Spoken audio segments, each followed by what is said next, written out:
സ്നേഹാദരണീയരായ സത്യവിശ്വാസി വിശ്വാസിനി സുഹൃത്തുക്കളെ, സഹോദരങ്ങളെ, സർവലോകരക്ഷിതാവായ അള്ളാഹുവിൻ്റെ നിയമങ്ങളും നിർദ്ദേശങ്ങളും അന്ത്യപ്രവാചകൻ മുഹമ്മദ് മുസ്തഫ റസൂലുള്ളാഹി സല്ലല്ലാഹു അലൈഹി വസല്ലമയുടെ ജീവിതചര്യകളും സ്വന്തം ജീവിതത്തിൻ്റെ എല്ലാ രംഗത്തും സൂക്ഷ്മതയോടെ സ്വീകരിക്കണമേ എന്ന് ആദ്യമായി ഉണർത്തുകയാണ്.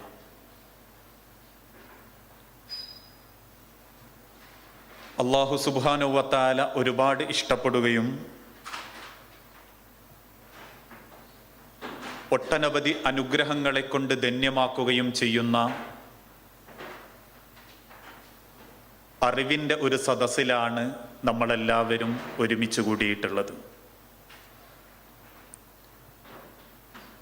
നമ്മുടെ വിശ്വാസവും ജീവിതവും തമ്മിൽ ഏത് തരത്തിലുള്ള ബന്ധമാണ് ഉണ്ടാവേണ്ടതെന്നും നാം വിശ്വസിച്ച് ഉൾക്കൊള്ളുന്ന പല കാര്യങ്ങളും എന്തുകൊണ്ട് പ്രവർത്തന പദത്തിൽ നമുക്ക് കൊണ്ടുവരാൻ സാധിക്കുന്നില്ല എന്നതിനെക്കുറിച്ചുമാണ് അല്പസമയം പഠിക്കാനും പരിചയപ്പെടാനും ഈ സന്ദർഭം നമ്മൾ ഉപയോഗപ്പെടുത്തുന്നത്.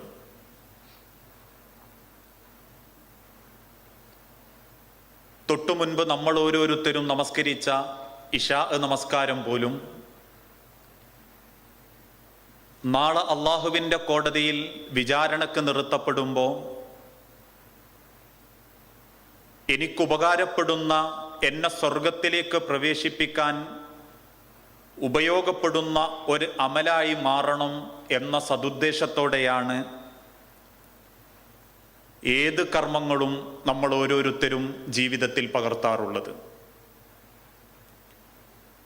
പക്ഷേ നാം ജീവിച്ചുകൊണ്ടിരിക്കുന്ന ഈ കാലഘട്ടത്തിൽ നമ്മുടെ വിശ്വാസം കേവലം വിശ്വാസം മാത്രമായി ഒതുങ്ങിപ്പോകുകയും അത് കർമ്മപദങ്ങളിൽ കൊണ്ടുവരാൻ സാധിക്കുന്നില്ലേ എന്ന് ചിന്തിക്കപ്പെടുന്ന രൂപത്തിലാണ് പലപ്പോഴും ഇസ്ലാമിൻ്റെ ചില വിഷയങ്ങളിൽ നമ്മളിൽ ഓരോരുത്തരുടെയും നിലപാടുകൾ. മുൻഗാമികളായ പണ്ഡിതന്മാര് രേഖപ്പെടുത്തി, ഒരു മനുഷ്യന്റെ വിശ്വാസം അവന്റെ ജീവിതത്തിലുള്ള പ്രവർത്തനങ്ങളിൽ പ്രതിഫലിക്കുമ്പോഴാണ് ഏതൊരു വിശ്വാസത്തിനും വിലയുണ്ടാകുന്നതും ആ വിശ്വാസം കൊണ്ട് ഇഹപരലോകങ്ങളിൽ നമുക്ക് ഗുണകരമായി തീരുന്നതും. അതല്ല നമ്മളുടെ വിശ്വാസം ഒരു വഴിക്കും നമ്മുടെ പ്രവർത്തനങ്ങൾ അതിൻ്റെ നേർ വിപരീത വഴിക്കുമാണ് സഞ്ചരിക്കുന്നതെങ്കിൽ നാം നേടിയെടുക്കുന്ന വിശ്വാസം കൊണ്ടോ ആ അറിവ് കൊണ്ടോ ഇഹലോകത്താവട്ടെ പരലോകത്താവട്ടെ യാതൊരുവിധ നേട്ടങ്ങൾക്കും ആ വിശ്വാസം നമുക്ക് കാരണമായി തീരുന്നില്ല എന്ന് വിശുദ്ധ ഖുർആനിന്റെ വെളിച്ചത്തിൽ പ്രവാചകൻ സല്ലല്ലാഹു അലൈഹി വസല്ലമ തന്റെ സ്വഹാബാക്കളെ ഓർമ്മപ്പെടുത്തുകയും ചെയ്തു. ഈ ഒരു വിഷയ സംബന്ധമായി വിശുദ്ധ ഖുർആനിൽ നമ്മൾ ഓരോരുത്തരെയും ഭയപ്പെടുത്തുന്ന ഒരായത്താണ് അള്ളാഹു വിശുദ്ധ ഖുർആനിലൂടെ ഓർമ്മപ്പെടുത്തി, ആമിലത്തുൻ നാസിബ, ജനങ്ങളുടെ കൂട്ടത്തിൽ ഒരുപാട് അധ്വാനിക്കുകയും ആരാധനകളിലും കർമ്മങ്ങളിലും വ്യാപൃതരായി ത്യാഗം സഹിക്കുകയും ചെയ്യുന്ന ആളുകളുണ്ട് ജനങ്ങളുടെ കൂട്ടത്തിൽ. പക്ഷേ ആമിലത്തുൻ നാസിബ തസ്ലാ നാറുൻ ഹാമിയ, അങ്ങനെ ചെയ്ത അധ്വാനത്തിന്റെ പ്രതിഫലം മോഹിച്ചുകൊണ്ട്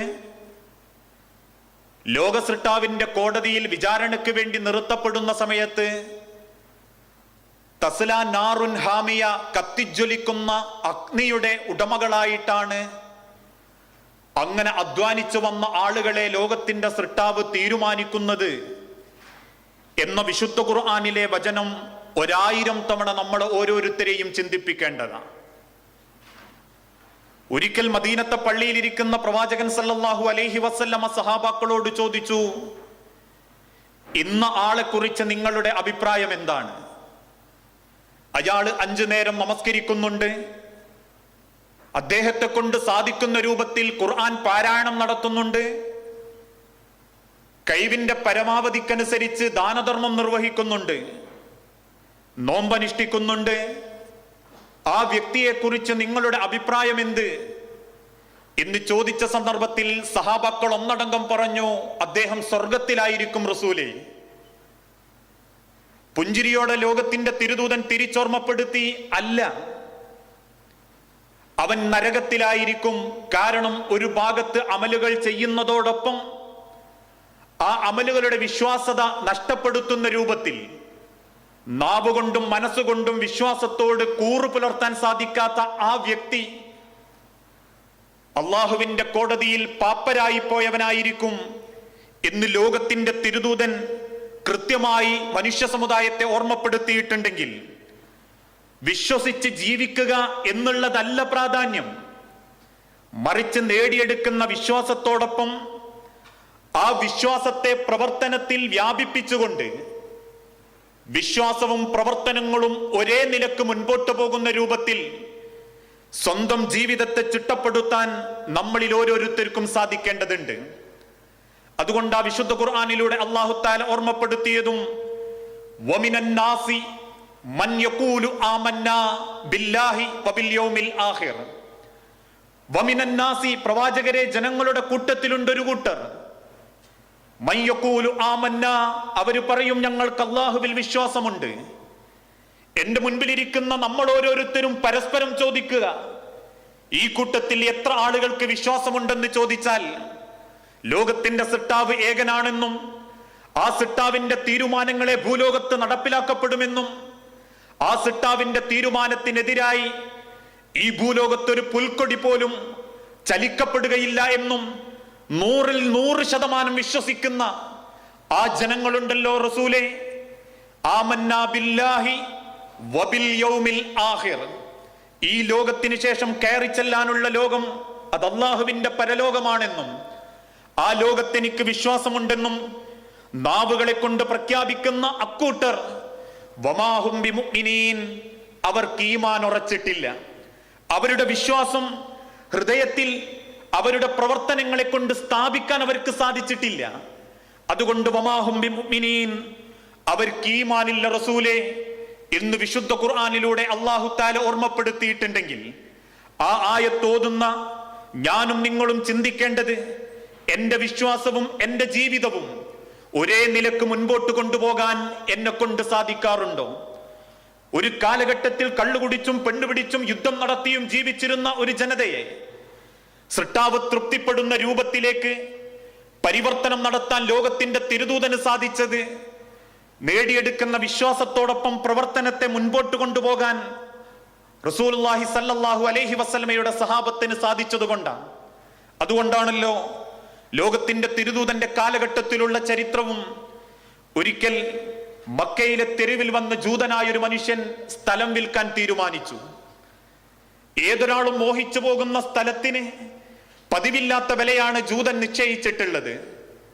കയറി വരുന്ന ഓരോരുത്തരും അത്ഭുതത്തോടെ ചോദിച്ചു, അല്ല, നിന്റെ സ്ഥലത്തിന് ഇത്രമാത്രം പ്രത്യേകത എന്താ? ബാക്കിയുള്ള സ്ഥലങ്ങളിൽ ഒന്നുമില്ലാത്ത വില നിന്റെ സ്ഥലത്തിന്, ആ സ്ഥലത്തിന് ഇത്ര വില കൂട്ടി പറയാൻ മാത്രം എന്ത് ശ്രേഷ്ഠതയാ നിന്റെ ആ സ്ഥലത്തിനുള്ളത് എന്ന് ചോദിച്ച ജൂതന്മാരോട് ആ സ്ഥല ഉടമയായ ജൂതൻ തിരിച്ചു പറഞ്ഞ മറുപടി, ഞാൻ വിൽക്കാൻ ഉദ്ദേശിച്ച എന്റെ സ്ഥലത്തിന്റെ ചുറ്റും താമസിക്കുന്നത് മുസ്ലിമീങ്ങളാണ്. നമ്മൾ ആക്ഷേപിക്കുന്ന മുഹമ്മദ് എന്ന പ്രവാചകന്റെ അനുയായികളാണ്. അവരെ പോലെ ഒരു അയൽവാസിയെ നിങ്ങൾക്ക് കിട്ടണമെങ്കിൽ, ഒരു അയൽപ്പക്കം നിങ്ങൾക്ക് കിട്ടണമെങ്കിൽ ഞാൻ ഉദ്ദേശിക്കുന്ന വിലയുടെ അതിൻ്റെ ഇരട്ടി നിങ്ങൾ നൽകിയാലും അത്ര നല്ലൊരു അയൽവാക്കത്തെ നിങ്ങൾക്ക് കിട്ടില്ല എന്ന് പറയുന്നത് ലോകത്തിന്റെ പ്രവാചകനെ ദ്രോഹിച്ചിരുന്ന ജൂതനായൊരു മനുഷ്യനാണ്.